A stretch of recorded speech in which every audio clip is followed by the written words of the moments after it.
Hello friends, Anika classes में आप सभी का स्वागत है। फ्रेंड्स, आप सब ने अपनी तैयारियां स्टार्ट की है जो अच्छे से कर ली होगी। आज जो हम करेंगे फ्रेंड्स, ज़्यादा डीपली कुछ नहीं पढ़ेंगे, सिर्फ जो एग्ज़ाम ओरिएंटेड है सिर्फ उसी को पढ़ेंगे और वो भी बिल्कुल मोटा मोटा देखेंगे। फ्रेंड्स, जितना भी जो कुछ रिवीजन करना था आप सब कर चुके हो, ज़्यादा बर्डन लेना नहीं है, ना ज़्यादा कुछ अब पढ़ना है जिससे दिमाग हमारा क्या पजल हो। हमने जितना पढ़ा है वो बहुत ही काफ़ी है। अब देखो, सबसे पहले जो एक क्वेश्चन आता है, मोटा मोटा रिवीजन करेंगे फ्रेंड्स।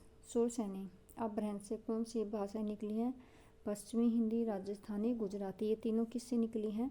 सोर्स यानी अपभ्रंश से निकली हैं। पश्चिमी, राजस्थानी और गुजराती। राजस्थानी का पता है, इसमें 4 भाषाएं बोली आती हैं, मारवाड़ी, मालवी, मेवाती और जयपुरिया ढूंढानी आती हैं। और पश्चिमी हिंदी में भी पता है आपको, कन्नौजी, बुंदेली, ब्रज भाषा, हरियाणवी, खड़ी बोली, ये सब किस में आती हैं? पश्चिमी हिंदी में आती हैं। नेक्स्ट है अर्धमागधी। पूर्वी हिंदी किससे निकली है? अर्धमागधी से निकली है। पूर्वी हिंदी में 3 बोलियां आती हैं, कौन सी आती है? अवधी, बघेली और छत्तीसगढ़ी। ये 3 बोलियां पूर्वी हिंदी में आती हैं। अब है मागधी। मागधी में बिहारी, उड़िया, बांग्ला, असमिया, ये चारों किस में आती हैं? मागधी में आती हैं। बिहारी में सभी को पता है भोजपुरी, मगही और मैथिली। छत्तीसगढ़ी बोल रही, मगही, मैथिली, भोजपुरी, मगही, मैथिली, ये तीनों किस में आती हैं? बिहारी में आती हैं। अब है खस। खस को पहाड़ी उपभाषा है, बराचड़ की पंजाबी और सिंधी है, महाराष्ट्र की मराठी है। ये आप इनको एक बार मोटा मोटा रिवीजन कर लेना क्योंकि ये इम्पोर्टेंट है। 1 मिनट। नेक्स्ट करेंगे हम जो संघ की भाषाएं हैं और जो उसके प्रावधान दिए गए हैं कौन कौन से हैं। 343 से 351 तक के जितने भी दिए हुए हैं एक बार उनको मोटा मोटा रिवाइज करेंगे। देखो, 343 में हमने किया था संघ की राजभाषा का वर्णन है। इसमें क्या है? राजभाषा हिंदी और लिपि क्या होगी? देवनागरी होगी। एक तो ये याद रखना है कि इसमें 15 वर्षों की अवधि तक का वर्णन है, किसमें है? 343 में है। 344 में क्या है? राजभाषा के संबंध में आयोग और संसद की समिति और राजभाषा के संबंध में आयोग 344 में है। 345 में क्या होगा? राज्य की राजभाषाएं हिंदी व्यवस्था होनी चाहिए जब तक अंग्रेजी का प्रयोग जारी रही। 346 में क्या है? 346 में राज्यों का वर्णन होगा। 346 में किसका वर्णन है? राज्यों का वर्णन है। एक राज्य दूसरे राज्य के बीच या किसी राज्य संघ के बीच पत्रादि की जो राजभाषा होगी वो क्या होगी? आपस में अंग्रेजी ही रहेगी। 343 में क्या? 347 में मैंने पहले भी बताया था, जहाँ पर जनसंख्या का वर्णन होगा वो 347 होगा। और सुप्रीम कोर्ट और हाई कोर्ट कहाँ पर होगा? 348 में सुप्रीम कोर्ट और हाई कोर्ट होगा। जनसंख्या 347 में, सुप्रीम कोर्ट, हाई कोर्ट 348 में। 349 में राष्ट्रपति की सिफारिशें होंगी। 349 में जहाँ पर भी आपको राष्ट्रपति का दिखाई दे वो किस में होगा? राष्ट्रपति का वर्णन है या राष्ट्रपति की जो सिफारिश की मंजूरी होगी वो 349 में होगी। अब 350 में मैंने पहले भी बताया था कि अल्पसंख्याओं का वर्णन होगा। जो जनसंख्या है, अल्पसंख्यक जनसंख्या है, उसका वर्णन 350 में होगा। हिंदी के विकास के लिए निर्देश, मैंने ये भी बताया था कि जो संघ को निर्देश दिए गए हैं कि इस हिंदी के जो प्रचार प्रसार का बढ़ावा दिया जाए, ये PYQ में भी पूछा जा चुका है कि हिंदी संघ का प्रचार किस में है, तो 351 में है। ये थे हमारी अनुच्छेद 343 से 351 में किस किस का वर्णन है। अब देखते हैं हम, मैंने बीच में एक ये लिया है क्योंकि ये कोटेशन कई बार पूछी जाती है, सुनीति कुमार चटर्जी की, इम्पोर्टेंट है। अवहट भाषा अपभ्रंश और पुरानी हिंदी के बीच की कड़ी मानी जाती है। अवहट भाषा अपभ्रंश और पुरानी हिंदी के बीच की कड़ी मानी जाती है, किसने कहा था? सुनीति कुमार चटर्जी ने कहा था। अवहट भाषा अपभ्रंश और पुरानी हिंदी के बीच की कड़ी मानी, किसने मानी? सुनीति कुमार चटर्जी ने मानी। एक है चंद्रधर शर्मा गुलेरी से रिलेटेड, ये भी पूछी जाती है। परवर्ती अपभ्रंश को ही पुरानी हिंदी कहा, किसने कहा? परवर्ती अपभ्रंश को पुरानी हिंदी किसने कहा? चंद्रधर शर्मा गुलेरी ने कहा। ये भी इम्पोर्टेंट है, परवर्ती अपभ्रंश को पुरानी हिंदी चंद्रधर शर्मा गुलेरी ने कहा था। एक क्वेश्चन यहाँ से पूछा जाता है, PYQ में भी ये पूछा जा चुका है क्वेश्चन कि खड़ी बोली को किस विद्वान ने क्या कहा है। सुनीति कुमार चटर्जी ने खड़ी बोली को सीधी भाषा या सीधी बोली कहा है। कामता प्रसाद गुरु ने कर्कश बोला है। खड़ी बोली को कैसी भाषा बोला है? कर्कश बोला है। गिलक्राइस्ट ने गवारू बोली कहा खड़ी बोली को। गिलक्राइस्ट ने खड़ी बोली को कैसी बोली कहा? गवारू। किशोरी दास वाजपेयी ने खड़ी बोली खड़ी पाई से संबंधित बताया है। जो खड़ी बोली है उसको खड़ी पाई से संबंधित किसने बताया है? किशोरी दास वाजपेयी ने। अन्य जो भाषा वैज्ञानिक हैं उन्होंने खड़ी बोली को खरी या शुद्ध कहा है। ये जो अन्य जो हैं उनके नाम नहीं दिए हैं। मोस्टली जो विद्वान है भाषा के वैज्ञानिक हैं उन्होंने खरी या शुद्ध बोली कहा है। सुनीति कुमार चटर्जी ने सीधी, कामता प्रकाश गुरु ने कर्कश, गिलक्राइस्ट ने गवारू, ये दोनों पूछे भी जा चुके हैं। किशोरी दास वाजपेयी ने खड़ी पाई से संबंधित और जितने भी अन्य रह गए उन्होंने खरी या शुद्ध कहा है। अब है घोष, अघोष, अल्पप्राण, महाप्राण और हमारे जितने भी कंठ, तालव्य जो भी हैं ये सारे करेंगे। क्योंकि देखो जो हमारी 15 नंबर की हिंदी है इसमें चेंज हो गया है। इसमें सभी को पता है गद्यांश और पद्यांश भी होंगे और जो गद्यांश और पद्यांश होंगे उसमें 4 या 5 नंबर तो मिलेंगे ही, लेकिन 4-5 में जो है जहाँ तक आइडिया हम वहाँ पर 2 नंबर तो ग्रामर के आराम से निकालेंगे क्योंकि पूछे जाएंगे।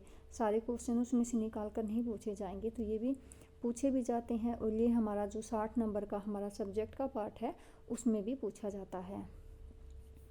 अब देखो अघोष कौन से होते हैं मैं करा चुकी हूँ। पहला, दूसरा अघोष होता है, तीसरा, चौथा, पाँचवा सघोष होता है। आप इसकी स्क्रीनशॉट भी ले लेना, इसको बार बार रिवाइज करते रहना। अल्पप्राण और महाप्राण कौन से होते हैं? पहला, तीसरा, पाँचवा अल्पप्राण होते हैं, दूसरा और चौथा क्या है? महाप्राण होते हैं। ये सॉरी पूरी टेबल दी हुई है किसमें अल्पप्राण है, सघोष और किसमें महाप्राण है।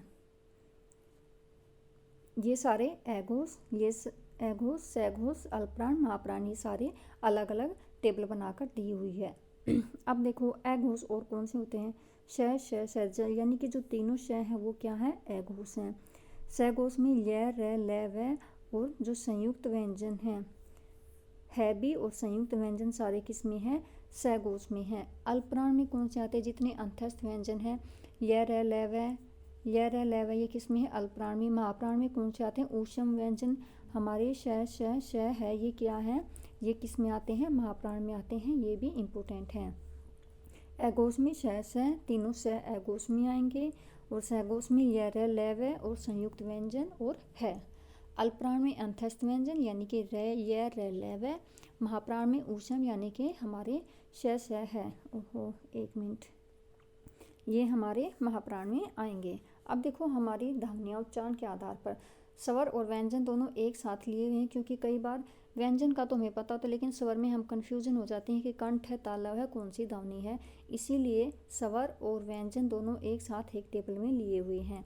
अब देखो जो कंठ से होते हैं उसमें स्वर कौन से होते हैं? ए और आ और विसर्ग, ये तीनों क्या है? कंठ है। बाकी जो क वर्ग है वो किस में आता है? कंठ में आता है। अब तालु में तालव जिसमें च वर्ग होता है ये हमारा क्या होता है? तालव होता है। और इसमें छोटी ई और बड़ी ई ये दोनों क्या है? तालव वर्ग में आएंगी।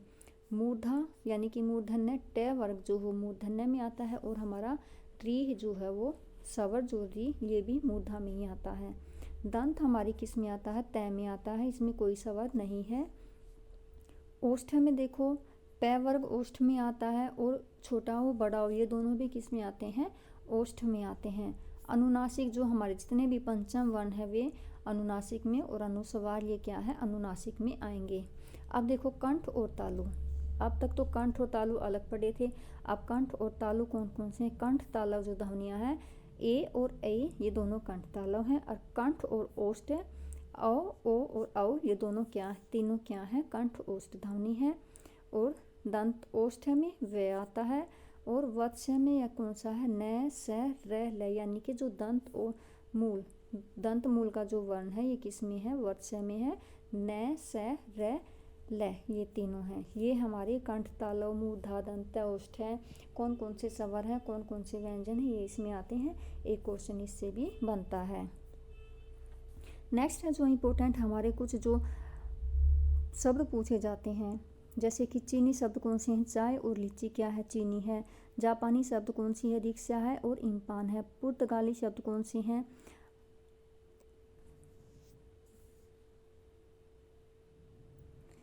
अनानास, आल्पिन, गमला, गिरजा, चाबी, नीला, पपीता, पाव, पादरी, बम्बा, बाल्टी, फीता, अलमारी, ये कौन से हैं? पुर्तगाली शब्द हैं। अब फ्रेंच शब्द कौन से हैं? अंग्रेज, कारतूस, कूपन, फ्रांसीसी, रेस्तरां, ये क्या है? फ्रेंच शब्द हैं। डच में तुरूप और बम, ये क्या है? डच है। रूसी है रूबल, वोडगा, स्पुतनिक, ये क्या है? रूसी शब्द हैं। एक बार आप इनको भी देख लेना। अब देखो विकारी शब्द। विकारी ये क्यों लिए हैं? हाँ, ये मैंने इसलिए लिए हैं क्योंकि इसकी आगे मिलेगी, ये बीच में वैसे हो गया था, लेकिन हम इनको पढ़ लेते हैं। यहाँ से एक क्वेश्चन बनता है, समूचा बोधक अव्यय जो है वो ज़रूर पूछा जाता है। समूचा बोधक अव्यय की पहचान कौन सी होती है, देखनी है। क्रिया विशेषण में कौन कौन से होते हैं? धीरे, आज, कल, यहाँ, वहाँ, इधर, उधर, ये सारी क्या है? क्रिया विशेषण पूछी जाए तो हमें इनसे पता चलता। संबोधन में सभी को पता होता है, में, से, पर, आगे की ओर, ऊपर की, नीचे की, ये संबोधक होते हैं। समूचा बोधक जितना भी ज़्यादा पूछा गया है स्टेट में, समूचा बोधक अव्यय पूछा गया है। और, परंतु, या, इसलिए, तो, यदि, आदि। विस्मयादि बोधक, अरे, उफ, अल्लाह, राम राम, ये पहचान है विस्मयादि बोधक की। ये आगे डिटेल में हम इसको आगे एक बार ही पढ़ लेंगे। अब देखो एक क्वेश्चन बनता है जो करदंत और तद्धित प्रत्यय से बनता है। करदंत और तद्धित प्रत्यय, बस हमें इनकी डिफिनेशन पता होनी चाहिए, फिर जो हमें आइडिया हो जाता है कि कौन सा करदंत प्रत्यय है और कौन सा तद्धित प्रत्यय है। करदंत प्रत्यय वो होता है जो धातु के साथ, जिसमें धातु के साथ मिलकर बनते हैं, वो करदंत प्रत्यय होते हैं। तद्धित प्रत्यय में क्या होती हैं? क्रियाओं के साथ जो लग कर बनते हैं, क्रिया के साथ, और क्या होता है? संज्ञा और विशेषण भी होता है। संज्ञा और विशेषण, क्रिया, ये तीनों चीज़ तद्धित में होती, धातु करदंत प्रत्यय में होती है। अब देखो ये वे प्रत्यय हैं जो किसी क्रिया या धातु के अंत में लगते हैं। देखो अंत में, धातु के अंत में, पहले धातु या क्रिया होगी, अंत में प्रत्यय होगा। सभी को पता है प्रत्यय पीछे लगते हैं, जैसे कि अक, एरा, आख, ये तीनों क्या है? करदंत प्रत्यय। एग्जाम्पल और भी हैं लेकिन ये एग्जाम्पल के तौर पर दिए हुए हैं। जैसे लेख, लेख क्या है? क्रिया भी है और धातु भी है, और इसके अंत में क्या जुड़ जाएगा? अक, ले, खक। पाठ, पाठ क्या है? धातु या क्रिया है, और इसके अंत में क्या लगता है? पाठक, अक, पाठक। ऐसे जो होंगे वो क्या हमारे करदंत प्रत्यय होंगे। तद्धित प्रत्यय देखो वे प्रत्यय जो क्रियाओं के अतिरिक्त संज्ञा, विशेषण आदि में जुड़ते हैं, जैसे पा, पन, आ इत्यादि। जैसे बूढ़ा, बच्चा, बहन, ये सारी क्या है? हमारी संज्ञा हो गई। प्यास, निराश, तो ये सारी क्या है? हमारी संज्ञा हो गई हैं, क्रिया भी हो जाएंगी। जैसे कोई भी है क्रिया है तो उसमें क्या होगा? तद्धित प्रत्यय लगते हैं। हमें बस इतनी पहचान होनी चाहिए, करदंत में धातु आती है और तद्धित प्रत्यय में क्रिया, विशेषण और संज्ञा शब्द आते हैं। एक मैंने ये देखा, उत्तम पुरुष जो पुरुषवाचक सर्वनाम है उसमें से पूछा जाता है। वैसे तो सर्वनाम सभी को पता है, लेकिन बीच में जहाँ पर कन्फ्यूजन वाला काम होता है, पुरुषवाचक सर्वनाम मोस्टली पूछा जाता है। पुरुषवाचक के तीन प्रकार होते हैं, उत्तम, मध्यम और अन्य। उत्तम में कौन कौन सा होता है? उत्तम में मैं और हम होते हैं, मध्यम में तू और तुम होते हो, अन्य में वह और वे, ये होते हैं। ये तीनों की पहचान करनी जरूरी है, इसी से क्या होगा? आंसर बन जाएगा। अब एक देखो एक क्वेश्चन बनता है जो सार्वनामिक विशेषण है, ये पूछा जाता है। सार्वनामिक विशेषण क्या होता है? ये PYQ में भी 1 या 2 बार पूछा जा चुका है। वे विशेषण जो अपने सार्वनामिक रूप में ही संज्ञा की विशेषता बताते हैं, सार्वनामिक विशेषण कहलाते हैं। उदाहरण के लिए, कितने लंबे हो तुम, अपनी दुनिया में रहो, तुम्हारी स्थिति कैसी है, आदि वाक्य में कितनी, अपना व तुम्हारी। देखो अपनी, तुम्हारी, ये क्या है? ये सर्वनाम ही तो हैं, और ये इसके साथ जुड़ कर क्या कर रहे हैं? विशेषता, विशेषण के साथ जुड़ रहे हैं, तो ये क्या है? सार्वनामिक विशेषण है। सार्वनामिक विशेषण के 4 उपभेद हैं। उपभेद में से तो कम पूछा जाएगा, सिर्फ ऐसे सेंटेंस दिया जाएगा और फिर पूछ लिया जाएगा, 4 सेंटेंस दिए जाएंगे, इनमें से कौन सा सार्वनामिक विशेषण है, पूछा इसी तरह से जाएगा। लेकिन एक बार हम इसके उपभेद भी देख लेते हैं। निश्चयवाचक वह किताब दो। अनिश्चयवाचक कोई सभी को पता, कोई कुछ में अनिश्चय आता है। प्रश्न में सभी को पता, क्वेश्चन मार्क होता है। संबंध में जो कल मांगी थी वही दो। ये क्या है? संबंध में निश्चय, अनिश्चय, प्रश्न और संबंध, ये क्या है? सार्वनामिक विशेषण के भेद हैं। सार्वनामिक विशेषण, एक बार इसकी डेफिनेशन फिर से देख लो। वे विशेषण जो अपने सार्वनामिक रूप में ही संज्ञा की विशेषता बताते हैं सार्वनामिक विशेषण कहलाते हैं। अब एक दो क्वेश्चन क्रिया से बनते हैं, सकर्मक क्रिया और अकर्मक क्रिया। सकर्मक क्रिया होती है जो कर्म के साथ होती है। अकर्मक क्या होती है? जो बिना कर्म की होती है। अकर्मक क्या है? इस पर क्या है? कोई भी कर्ता पर कोई भी क्या है? अकर्मक कर्म नहीं होता, उस पर कर्ता का कोई फर्क नहीं पड़ता। अब देखो सकर्मक में क्या है? जिस क्रिया के साथ कर्म हो या कर्म की संभावना हो, जिस क्रिया का फल कर्म पर पड़ता है उसे सकर्म कहते हैं। जैसे राम फल खाता है, खाना क्या हो गया? क्रिया, फल क्या है? कर्म है, तो ये क्या है? सकर्म है। सीता गीत गाती है, गीत गाती, गीत क्या है? गाना, गाई तो रही है वो, तो गाना क्या है? क्रिया है। और जो गीत है क्या गा रही है? गीत गा रही है, ये क्या कर रही है? कर्म है गीत। मोहन पढ़ता है, पढ़ना क्या है? क्रिया है। और क्रिया के साथ पुस्तक क्या है? यहाँ पर पुस्तक दिया नहीं है, यहाँ पर ऐसे होना था, या तो मोहन पुस्तक पढ़ता है, पढ़ना क्रिया है, पुस्तक क्या है? कर्म की संभावना भी बनती है। देखो यहाँ पर संभावना है, पूरा नहीं है, संभावना है। तो जहाँ पर कर्म के साथ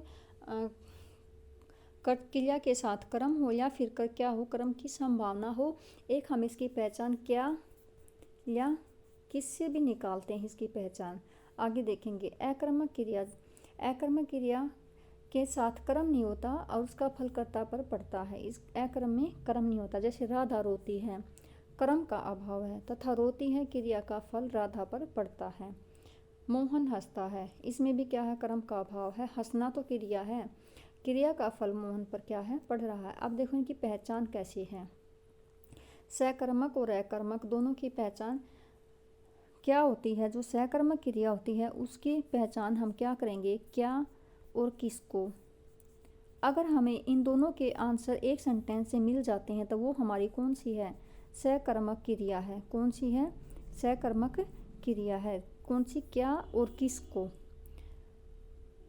इन दोनों के हमें आंसर मिल जाते हैं तो वो सकर्मक है। अगर आंसर नहीं मिलते हैं तो वो क्या है? अकर्मक क्रिया है।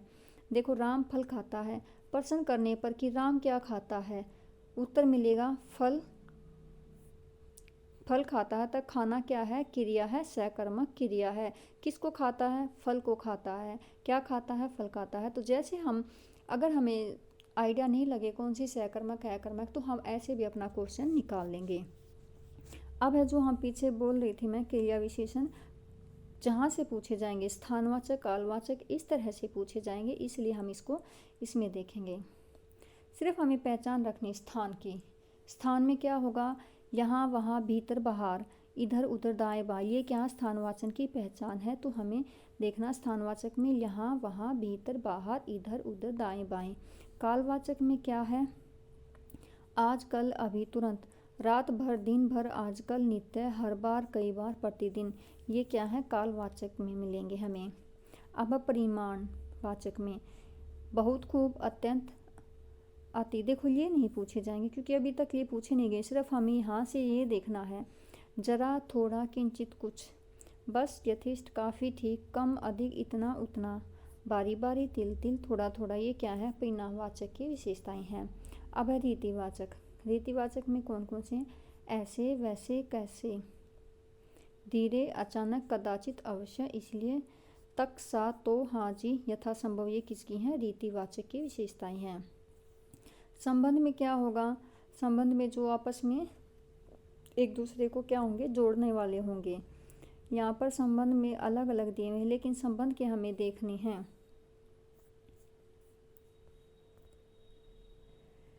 जो अव्यय किसी संज्ञा के बाद आकर उस संज्ञा का संबंध वाक्य के दूसरे शब्द में दिखाते हैं उसे संबंध बोधक अव्यय कहते हैं। जैसे वह दिन भर काम कर रहा है, मैं विद्यालय तक गया, मनुष्य पानी के बिना जीवित नहीं रह सकता, ये क्या है? संबंध बोधक के उदाहरण हैं। देखो आगे, पीछे, निकट, समीप, सामने, बाहर। बाहर देखो हमने अभी स्थानवाचक में भी पढ़ा था, तो ये स्थानवाचक में है। दिशा बोधक में भी आस पास और तरफ दायां बायां पहले आगे ये सारे क्या हैं, संबंध बोधक के ही अव्यय हैं। अब देखो समुच्चय बोधक। समुच्चय बोधक में कि हमें पहचान देखनी है कि समुच्चय बोधक में कौन सा ऐसा वर्ड होगा जिससे हमें इसकी पहचान हो जाएगी। समुच्चय बोधक में या, था, अथवा, ताकि, जहाँ पर ये इस तरह के वर्ड हमें दिखाई देंगे वहाँ पर क्या समुच्चय बोधक अव्यय है। जैसे कि और, व, एव, तथा, या, वा, अथवा, किंवा, किंतु, नहीं तो, परंतु, पर, लेकिन, किंतु, इसलिए, अतः, ये सारे क्या हैं, समुच्चय बोधक अव्यय के उदाहरण हैं। ये थे फ्रेंड्स, बस एक ये थी हमारी जो मोटी मोटी हमने ग्रामर रिवाइज की है। संधि और सर्वनाम मैं पहले वो समास और संधि सॉरी पहले करा चुकी हूँ। और ये थे हमारे जो जहाँ से भी जितने भी क्वेश्चन जो बन सकते थे, जहाँ से मुझे लगा कि यहाँ से क्वेश्चन बनेंगे। और फ्रेंड्स सारे तो नहीं करी, लेकिन कुछ क्वेश्चन तो यहाँ से ज़रूर बनेंगे, क्योंकि जो जितने भी PYQ हैं हमने देखे हैं, इन्हीं में से क्या है क्वेश्चन पूछे गए हैं। तो फ्रेंड्स कल और परसों के लिए सभी को ऑल द बेस्ट। पेपर अपना अच्छे से करना। अगर क्वेश्चन समझ नहीं आ रहा तो उसको छोड़ देना। छोड़ने का मतलब है कि उसको आप बाद में फिर से दोबारा पढ़ना। छोड़ना पेपर बिल्कुल भी नहीं है। जितने भी क्वेश्चन हैं सारे अटैम्प्ट करने हैं, क्योंकि नेगेटिव मार्किंग नहीं है, इसीलिए पेपर पूरा करना है, लेकिन बिल्कुल धैर्य से करना है। क्वेश्चन को कम से कम 2 बार आप सबको पढ़ना है। क्वेश्चन की लैंग्वेज समझ में नहीं आती तो क्वेश्चन को उसे वहीं पर छोड़ दो थोड़ी देर के लिए, आगे चलो। एक क्वेश्चन पर नहीं बैठना है, क्योंकि हमें टाइम भी देखना है। अब की बार पैडा दी हुई तो पैडा भी क्या है, टाइम लगाएगी। उसमें क्या है, क्वेश्चन समझने में टाइम लगता है। तो पेपर बिल्कुल आराम से करना है और सभी का पेपर अच्छा हो, मैं यही प्रार्थना करती हूँ। Thank you friends.